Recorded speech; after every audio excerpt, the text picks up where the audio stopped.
Salut, salut, bonsoir, bonsoir. C'est Congo News 24. Nous sommes encore aujourd'hui pour vous présenter cette émission sur notre beau pays, la République démocratique du Congo. Comme d'habitude, avant de commencer, nous disons merci à Dieu, nous disons merci à nos chers abonnés et téléspectateurs qui nous suivent à cet instant. Aujourd'hui, on a deux titres.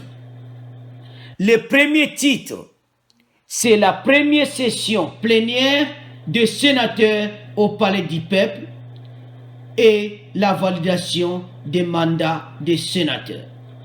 Deuxième point, c'est la réunion de Kabila avec des gouverneurs élus à Kingankati. Bandeko, le notoko solo là, ba point mibale, point liboso, ezali. Validation, y a ba sénateur na parlement, dans session plénière na bango, sans Kabila. Donc Kabila zaki absent na session wana. Et puis deuxième point toko loba, ezali ya réunion ya Kabila na ba gouverneur na Kingankati. Bandeko, toloba na point liboso. Ezali mawa, je vais lire d'abord. Les mandats des sénateurs ont été validés au Palais du Peuple, siège du Parlement congolais. À l'issue de la plénière, la question d'incompatibilité de fonctions des sénateurs ont été posées. Donc, tango basangani, donc question d'incompatibilité de fonctions des sénateurs ezalaki posée.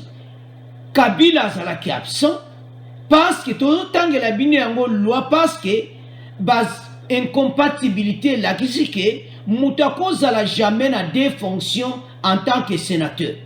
Soko zaki na fonction monsieur il faut tika yango. Alors il faut tika la sénateur seulement. Alors Kabila zaki absent.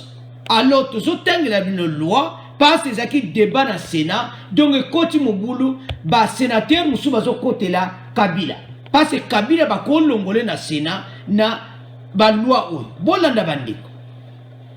L'élu, le sénateur qui fait l'objet de l'une des incompatibilités visées aux articles 108 de la Constitution et 77 de la loi électorale doit opter dans les 8 jours de la validation des mandats entre son mandat de sénateur et les autres fonctions qu'il exerce. Bandeko bolanda.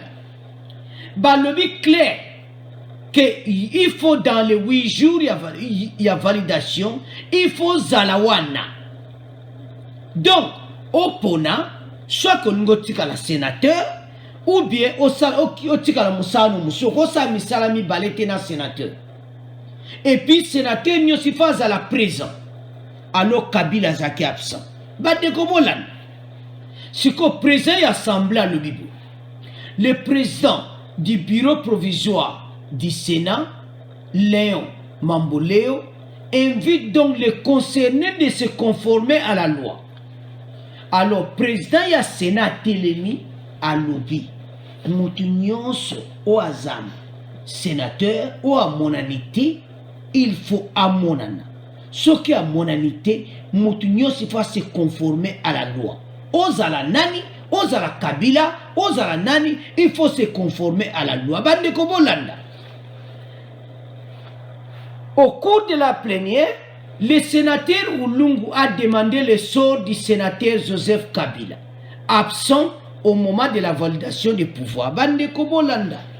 Alors, sénateur Oyo Oulungu a tenu question pas présent au Sénat. Bongo Siko Kabila Zati. Et ce mandat n'est pas validé ou bien validé parce que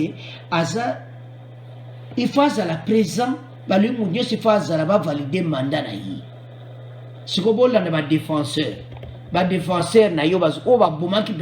EDC pendant 18 ans.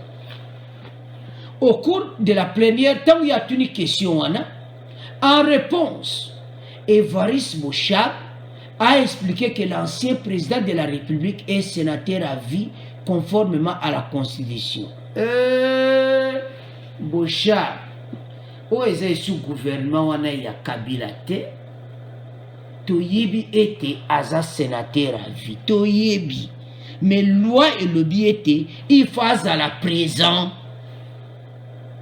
dans les 8 jours bapesaki do ekokoka lobi les 2 mai do les 2 mai so Kabila azati donc Kabila il faut alongwa alors Bocha bazo défendre Kabila kaza sénateur à vie donc ekoti pena suka na désordre na Sénat donc opesi mbwa boye parce que loi ezoloba clair sikoyo rapporteur na Sénat tangi loi wana conformément à l'article 108 de la Constitution ainsi que 77 et 78 de la loi électorale, tout sénateur occupant une fonction incompatible à celle des sénateurs dispose de 8 jours pour choisir entre son nouveau mandat et la fonction actuelle.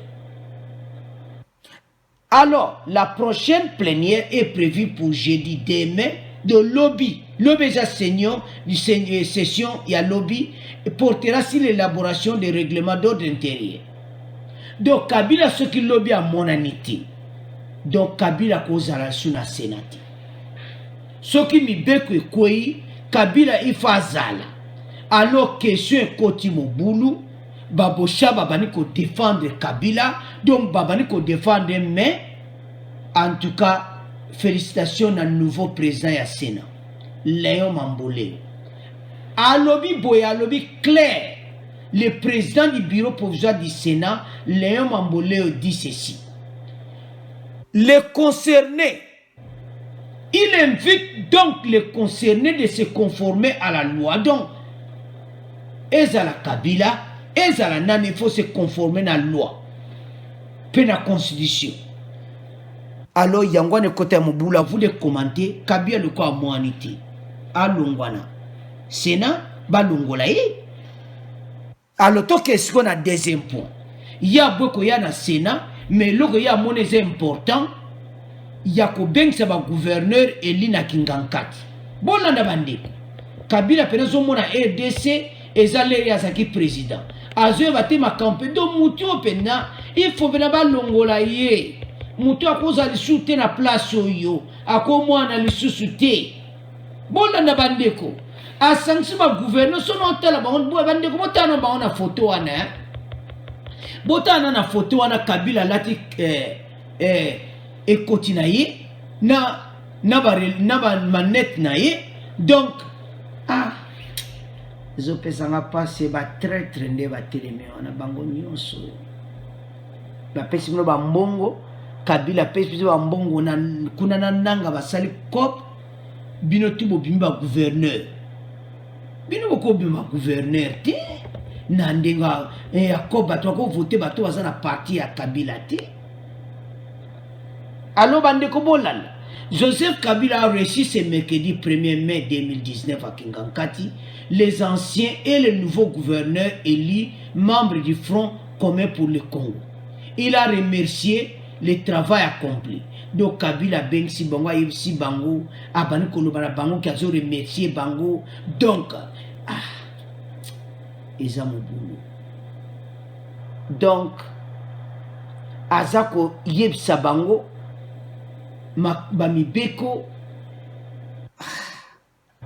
webi pande konanga salenga passe parce que sono mona élection aba gouverneur yo nanga ko payer un jour prix tala ba gouverneur wana tala Kabila na katikati na bango il faut mona kezaki nango kop ezaki nango kop alors boye ba bino ba gouverneur ezaki kop donc dans 2 ans parlement oyo ezala dissous bako dissoudre parlement oyo président Félix va dissoudre parlement oyo à FCC longwa.